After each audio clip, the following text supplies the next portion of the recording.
పెన్షనర్లు ఏదైనా ధర్నా చేస్తే అక్కడ ఉద్యోగులు కనిపించరు. ఉద్యోగులు ధర్నా చేసినప్పుడు మీ మద్దతు ఎక్కడైతే స్పష్టంగా కనిపిస్తున్న పరిస్థితి లేదు. మీలో ఐక్యత ఉందా ఉద్యోగుల్లో, పెన్షనర్లలో? ఐక్యత రావాల్సిన అవసరం ఉందండి ఈరోజు. ఎందుకనంటే పెన్షనర్స్ అంటే పెన్షనర్స్ గోల్డ్ వాళ్ళే పడతారు అని వదిలిపెట్టినట్లయితే నేటి ఉద్యోగి కూడా రేపటి పెన్షనరే. ఈయనకు కూడా అదే పరిస్థితి ఏర్పడుతుంది. ఆ పరిస్థితి ఏర్పడ్డప్పుడు ఈ భవిష్యత్తును దృష్టిలో పెట్టుకొని అయినా ఈరోజు పెన్షనర్ అంటే ఎవరండి?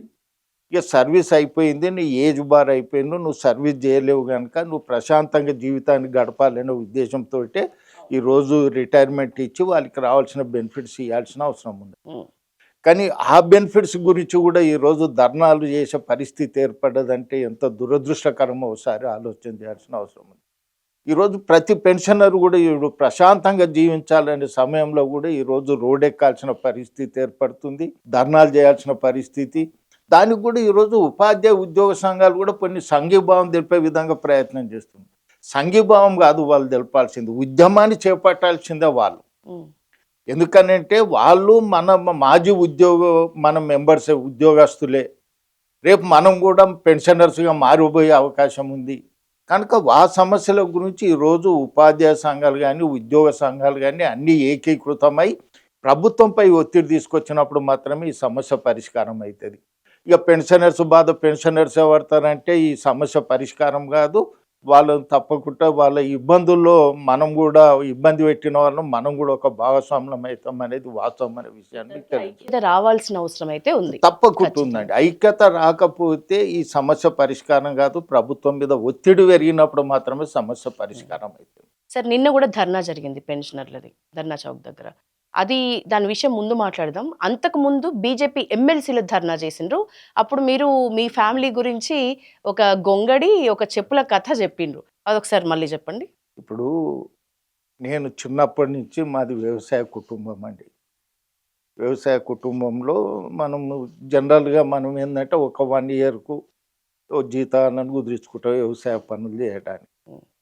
నేను చూసేది, అబ్జర్వ్ చేసేది, మా ఫాదర్ గిట్టాలు ఇస్తుంటే ఆ జీతాడు మనకి ఇష్టం లేకున్నా అతను వెళ్ళిపోతాడు, అతనికి ఇష్టం లేకున్నా అతను వెళ్ళిపోతాడు. 1 సంవత్సరము మన దగ్గర జీతం చేసినందుకు, వ్యవసాయం పని చేసినందుకు ఆయన పోయేటప్పుడు ఏం చేసేదంటే ఆ పెద్ద మనుషులు ఒక చెప్పుల జత, ఒక గొంగడి, కొంత గాసం ఇచ్చి పంపించేది, వడ్లు ఇచ్చి పంపించేది. ఇన్నేళ్ళు మన దగ్గర చేసినందుకు 1 సంవత్సరం ఒక్కసారికే. ఎందుకు నేను 1 సంవత్సరం వెళ్ళిపోతుండు కదా, వెళ్ళిపోయేటోళ్ళకి మనం ఎందుకు ఇవ్వాలంటే, లేదా మన దగ్గర పని చేసిండు, వానికి దగ్గర ఉద్యోగం జీతం దొరికే వరకు వాడు బతకాలే కదా. అప్పుడు ఎక్కడండి పని చేసేటోళ్ళకి షర్ట్స్ అన్నిటి ఉండేది తక్కువ. ఆ గొంగడే ఇక చలికి అదే గొంగడి, ఎండకు అదే గొంగడి. ఆ గొంగడి ఒక మాత్యం అది. ఎండకేమో కూల్ ఇస్తుంది, చలికేమో వేడి ఇస్తుంది. అందుకే ఇక షర్టు ఉన్నా బట్టలు ఉన్నా లేకున్నా కింద పంచి ఉంటే చాలు, షర్టు లేకున్నా గొంగడి కొప్పర పెట్టుకొని పోయే పరిస్థితి ఉండే కనుక ఆ గొంగడి చెప్పులు ఇంత గాసం ఇచ్చి 1 నెల రోజుల వరకు సరిపోను ఇన్ని వడ్లు ఇచ్చి పంపించేవాళ్ళు. నీకు 35 సంవత్సరాలు నీ దగ్గర పనిచేసిపోతే రిటైర్మెంట్ రాజు గవర్నమెంట్ యొక్క డ్యూటీ అది. ఎప్పుడు రిటైర్ అవుతుండు వాళ్ళ అన్ని పర్టికులర్ తెప్పించుకోండి, రిటైర్మెంట్ నాడు వాళ్ళకి రావాల్సిన బెనిఫిట్స్ అన్నిటిని సాగనంపే విధంగా ప్రయత్నం చేయాలి. ఈ అవస్థ నేను ప్రత్యక్షంగా ఒక జిల్లా అధ్యక్షునిగా చూసినటువంటి వ్యక్తిని. నేను రంగారెడ్డి జిల్లా పిఆర్టీ ప్రెసిడెంట్ ఉన్నప్పుడు ఆనాడు ప్రజాప్రతినిధులతోటి నేను ఒక సమావేశాన్ని ఏర్పాటు చేశాను. అప్పుడు ఒక సమావేశంలో అన్నాడు, సార్ సర్వీస్లో ఉన్న వాళ్ళు మెంబర్షిప్కి పోయినప్పుడు వాళ్ళ సమస్యలు అడుగుతారు, నాకు సభ్యత్వానికి పోయినప్పుడు సంఘ నాయకులను నా సమస్య ఏమైంది అనేది అడుగుతారు. కానీ రిటైర్ అయ్యేటోళ్ళ గురించి ఎవరు పట్టించుకునేటోళ్ళు లేరు. 30-35 సంవత్సరాలు మన వ్యవస్థలో పనిచేసినటువంటి వ్యక్తి రిటైర్ అయితే ఆయన డబ్బులు పెట్టుకొని ఆయన రిటైర్మెంట్ ఫంక్షన్ చేసుకునే పరిస్థితి ఉన్నది. ఇది మంచి సాంప్రదాయం కాదు. మనమే అఫీషియల్గా జిల్లా పరిషత్లోనే అఫీషియల్గా సన్మానం పెట్టి అధికారులు, సిఇఓ, కలెక్టరు, జెడ్పీ చైర్మన్ వీళ్ళు అటెండ్ అయ్యి ఆ సన్మానం చేసి ఆ నెలలో రిటైర్ అయిన వాళ్ళకు సన్మాన కార్యక్రమం చేసి వాళ్ళకి రావాల్సిన బెనిఫిట్స్ అన్నిటిని అందజేసే కార్యక్రమాన్ని రూపకల్పన చేసి తర్వాత నేను ఎమ్మెల్సీగా అయినప్పుడు కూడా ప్రభుత్వం మీద తీసుకొచ్చిన ఒత్తిడి. ఇక రిటైర్మెంట్ పర్మిషన్కు కానీ రిటైర్మెంట్ బెనిఫిట్స్ కానీ ఎంప్లాయ్ అనేవారు అప్లై చేయకుండా అన్ని కంప్యూటరైజ్డ్ చేయాలి. ప్రతి ఉద్యోగి యొక్క అపాయింట్మెంట్ ఎప్పుడు, ఆయన జీతం ఎంత, ఇంక్రిమెంట్ ఎప్పుడు, అన్ని అపాయింట్మెంట్ మొత్తం కంప్యూటరైజ్డ్ చేసి ఏ ఉద్యోగి ఎప్పుడు రిటైర్ అవుతుండో వాళ్ళకి రావాల్సిన బెనిఫిట్స్ని అందజేసే విధంగా రూపకల్పన చేయమని కూడా నేను ఆ రోజు ప్రభుత్వం మీద ఒత్తిడి తీసుకొచ్చిన కొంత సమాచారాన్ని కూడా సేకరించడం జరిగింది. ఎక్స్ఎమ్మెల్సీ ఉన్నప్పుడు ఎమ్మెల్సీ ఉన్నప్పుడు చట్టసభలో చాలాసార్లు మాట్లాడిన రిప్రజెంటేషన్ కూడా ఇచ్చినాం.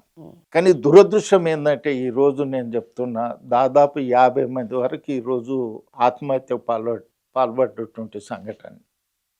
ఎందుకనంటే బిడ్డల పెళ్లికో, ఇంటి గురించో, లేకపోతే ఇంకేదో నాకు రిటైర్మెంట్ కాగానే బెనిఫిట్స్ వస్తాయని ఏదో అప్పులు చేసినటువంటి వాళ్ళు అక్కడ వడ్డీ కట్టలేక, అప్పు తీర్చలేక, వాళ్ళ ఒత్తిడి తట్టుకోలేక ఈరోజు ఆత్మహత్యలు చేసుకునే పరిస్థితి ఏర్పడ్డది. గౌరవప్రదంగా అన్ని బెనిఫిట్స్ తోనే benefits ఇంటికి వెళ్ళాల్సిన ఒక మనిషి పరిస్థితి విశ్రాంతి తీసుకునే ఈ తీసుకోవాల్సిన చివరి ఏజ్ లో కూల్ గా బ్రతకాల్సిన పరిస్థితి, పరిస్థితిలో ఇంట్లో ఉన్న కష్టాలకి ఇప్పుడు సార్ నిజంగా కష్టాల విషయంలో అంటే గుర్తొచ్చింది, మానసిక వేదనతోనే రోగాలు డబల్ అవుతున్నాయి అన్న పరిస్థితి అది చాలా వాస్తవం సార్లు అండి. చెప్తున్నారు.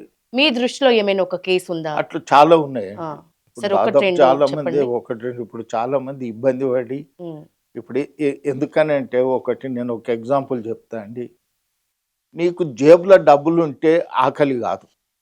ఎందుకంటే అనుకో ధీమా, నా దగ్గర ఆకలి అయితే ముందా ఏమన్నా ఒకటి ఏదో ఒకటి కొనుక్కొని తింటా అనే ధీమాతోటి ఉంటాడు. ఉమ్, అదే జేబుల్లో డబ్బులు లేని వ్యక్తి విపరీతమైన ఆకలి అవుతుంది. అరే నాకు ఆకలి అయితే ఎట్లా, నా దగ్గర డబ్బులు లేవా ఆయన ఆ ఇన్ఫీరియారిటీ తోటి కూడా అదే. ఇప్పుడు ఈ ఎంప్లాయీస్ పరిస్థితి కూడా అదే ఏర్పడదు. ఉమ్, ఈరోజు వచ్చే పైసలు రాకపోయే, దాంతో మానసిక ఒత్తిడి.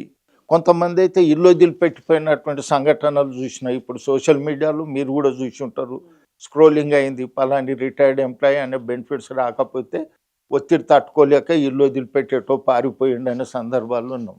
ఉమ్, నేను ఉద్యోగంలో కొత్త వచ్చినప్పుడు ఇది చూసేది. ఎందుకనంటే పెన్షన్ గురించి చెప్పులరిగేదాకా తిరగాలి అనేవాళ్ళు. ఒక ఆయన చెప్పేది, నేను చెప్పులు అరిగిపోతే మళ్ళీ కొత్త చెప్పులు కొనుక్కోవడానికి పైసలు లేవు కనుక ఊరు రాగానే చెప్పులు వేసుకునేదంటే ఊరు దాటగానే చెప్పులు తీసి చేతిలో పట్టుకునే పరిస్థితి ఉండే అప్పుడు. ఉమ్, ఇప్పుడు అంతకన్నా అధ్వానమైన, ఇప్పుడు చెప్పులు కాదు కాళ్ళు అరిగేదాకా తిరిగినా ఈరోజు వాళ్ళ బెనిఫిట్స్ వచ్చే పరిస్థితి లేదు. నీకు 35 సంవత్సరాలు 35-40 సంవత్సరాలు నీ దగ్గర సర్వీస్ చేస్తే ఆయనకు రావాల్సిన బెనిఫిట్స్ ఏవైతే అందజేయకుండా దాని గురించి ఇన్స్టాల్మెంట్లు పెట్టుడు, ఆడ ఫైరవీలు, ఓ ఎమ్మెల్యేల చుట్టూ తిరుగుడు, వాళ్ళ చుట్టూ తిరుగుడు, ఉత్తరము దక్షిణం ఇచ్చి ఎమర్జెన్సీ ఉన్న వాళ్ళు అవి తెచ్చుకునే పరిస్థితి. ఇదంతా ఎందుకు? ఇది అవినీతికి ఆస్కారం అవుతుంది.